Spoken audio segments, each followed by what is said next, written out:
Watching all those beautiful autumn leaves fall to the ground on this blustery day has definitely put me in the mood to get some snowflakes in the kiln.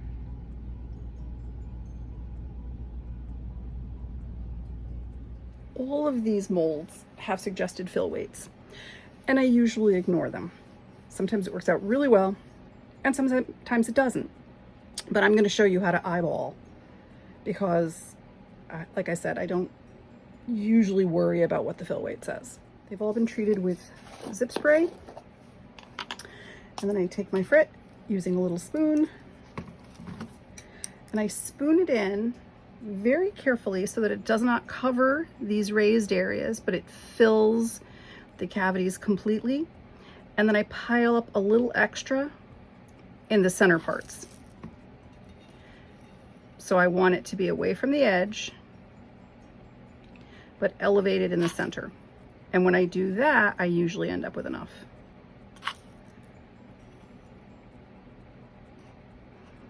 So you're gonna keep it away from the edges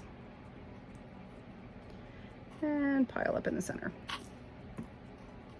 You'll lose these little branch ends if you don't put enough.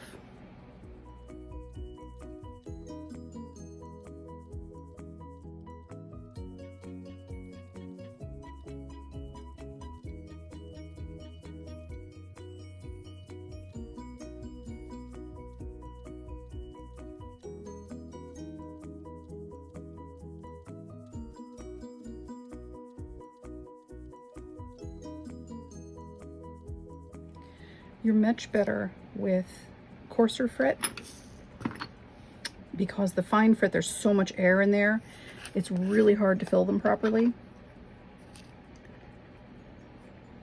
And you're going to end up without all the beautiful detail because you just don't have enough glass to maintain it.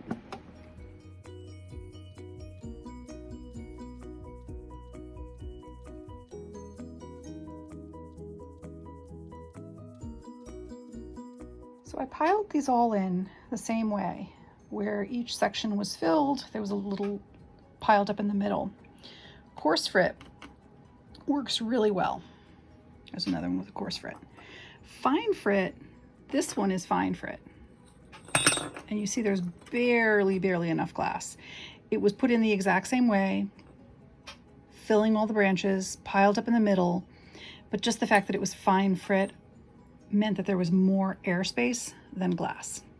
So you're much better off to use the coarse frit.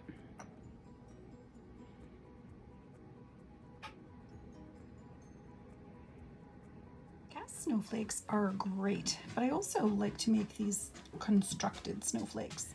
First thing you need to plan a snowflake is a protractor because they are six-sided. You need to get that angle on your paper before you start building. So let me see if I can find my protractor. Being a retired teacher can be very frustrating because I remember exactly where my protractors are kept in my classroom, but since I've downsized everything and brought it home, things are not where I expect them to be. But here's our little protractor. To figure out your angle,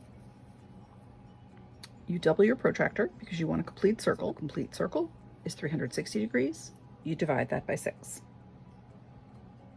You end up with a 60-degree angle. So making sure I'm lined up. There's my 0. I'm going to go to 60. I can just look on the inner scale.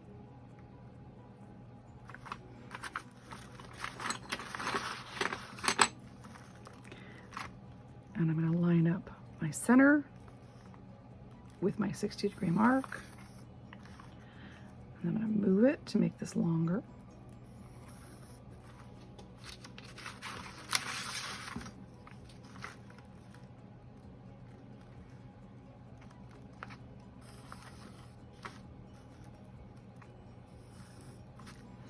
And you're going to notice something is missing.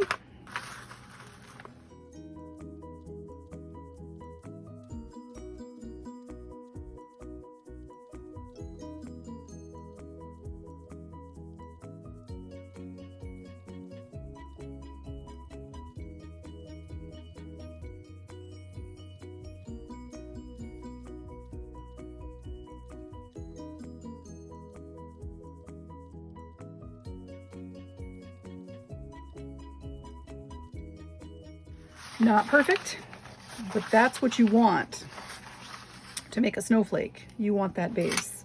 This is thin fire, and then you start building on top of thin fire. Now when you're building, there are a couple things you can do. You can take a long strip, go all the way across, another long strip,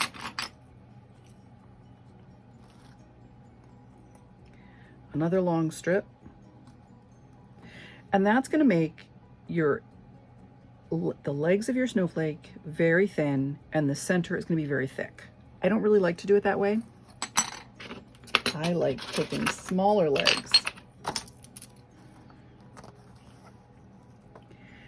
building out from the center and leaving the center hollow. So your first step is to get these lined up. You can glue them to the paper, but it's really not necessary. Sometimes later stages you wish you did, so I may go back. But that's how I'm going to start the base of my snowflake. From there, and I do think I'm going to glue it down, then you start building the branches. You can put these close, so you're going to have little protrusions inside the snowflake, or you put them much farther out so that you won't have anything protruding. I go opposite sides, and then I build from one side in and then from the other side in. I don't like to get too many layers, because what happens as it mushes down is that layer is going to just get much wider. And I don't necessarily want my snowflake to be wide. I want it to look lacier than that. And then you just keep building, deciding what you want.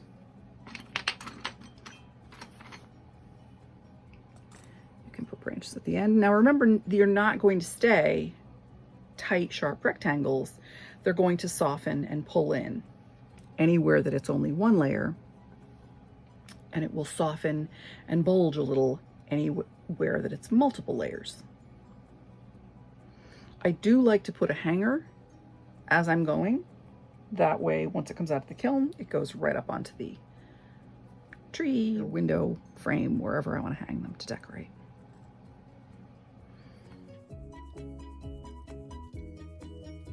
You want to make sure that your line is straight and stays down the center of your piece of glass.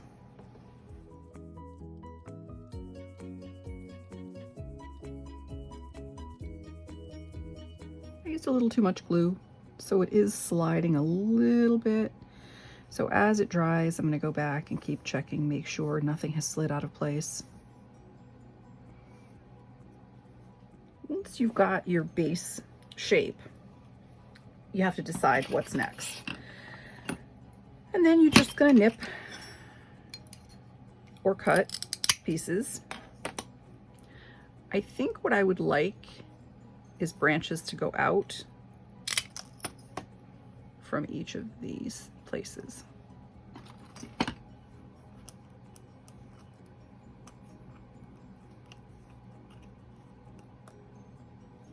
And then after I have all of those, I'm going to go back with some dichroic to give it sparkle.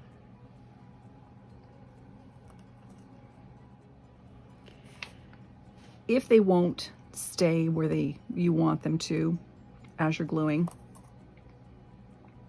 you can put a little bit of fiber paper behind them to hold them up. And I probably will go back and cut because my nipping is a little crooked today, although that's good. So we'll see. But I'm taking pieces that are a little more than 1/4 of an inch wide by 1 inch long, and that's going to be my outer branches.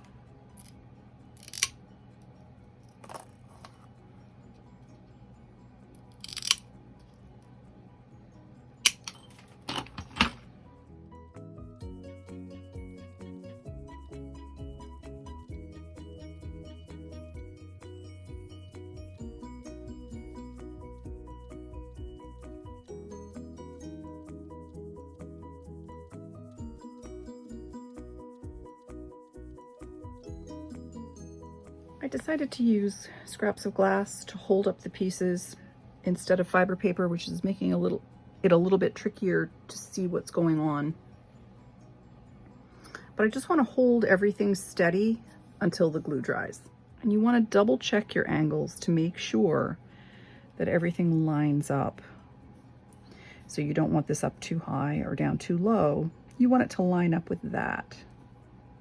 You can eyeball it or you can measure it.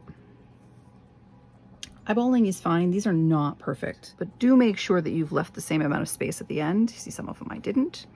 So I'm just going to slide those down before the glue sets. So you're going to make it as even as possible.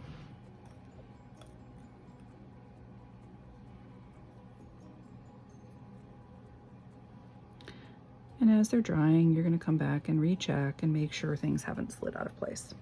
There are a few ways you can add the detail. I make a lot of Dichro dots when I have scrap, and you can use these, or you can cut Dichro into small squares and attach them as squares. I may go through and see what I have already made, but it doesn't look like I have a lot of the same color, so maybe I won't. If you have a nice Dichro dot that will fill that entire center, you can lay one of these on here. I don't, so I'm gonna have to cut a shape. But if you did, that would be perfect. You want something to overlap that center. You can have one big dot, or you could go in and just lay a little dot or a little piece of glass over every intersection. And I'm definitely going to cut because I don't want this to be random, and my dots are all random. I'm going to cut some dichroic or some iridescent so everything will match. When I started, I thought dichroic glass was amazing, so I have a lot. I don't really think it's amazing now. Crinkled silver on thin. What I'd like to find is something that looks pink, because I think the girls would like pink, but I might need a bigger piece because I have to cut a lot of little squares. And we'll see what we can do with this.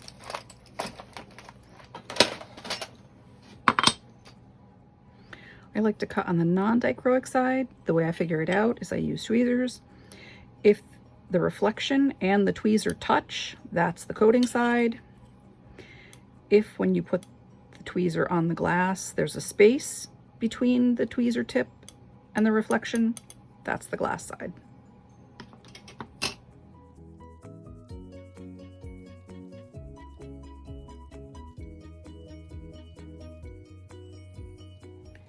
To create a hanger, I'm going to take one of these nichrome wire hooks so that it won't fall out. I'm going to pinch and twist. It'll give something for the glass to grab onto. Pinch and twist. Bring it all the way around. And then this is far too wide, so I'm going to keep the ring, or the loop part, wide, and just grab hold of these two legs and pull them together.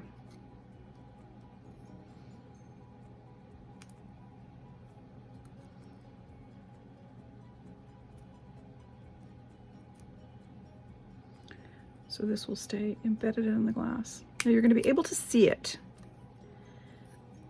because it's all clear glass. So you want to make sure that your loops are straight. See, these are not the same size. They should be. It should be as close to perfect as you can get it. You want them to be straight. You want them to be lined up because they're going to be visible. If it were opaque glass, you wouldn't even notice.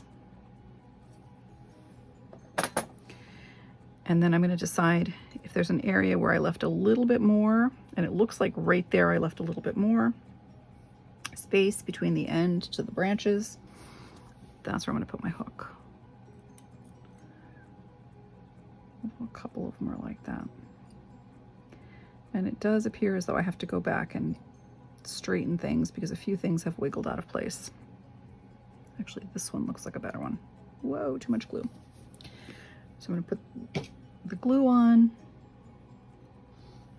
put the hook on, and then I'm going to get a little square of glass to go over top of it. And I'm going to use the Tecta. Like I said, you could use colored glass or opaque glass of some type to embed the hook. But since this whole snowflake is just transparent with Dichro, you're going to be able to see the hook. If I don't like that when it's done, I will put a little ribbon on it and you'll never notice, but I don't think it'll bother me. So there you go. And this needs to sit and dry before going into the kiln. And while it's drying, I'm going to touch up and move and make sure everything is exactly where I want it. I changed my mind about the clear glass and just dug through my bin of Dichro dots and found 6 that were very similar.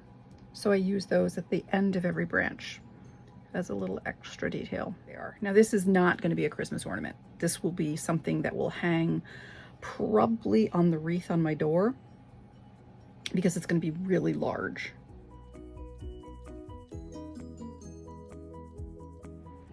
It's been a while since I did these and I forgot you don't want to do a full fuse. See how it really globbed down and looks mushy? These you want to tack.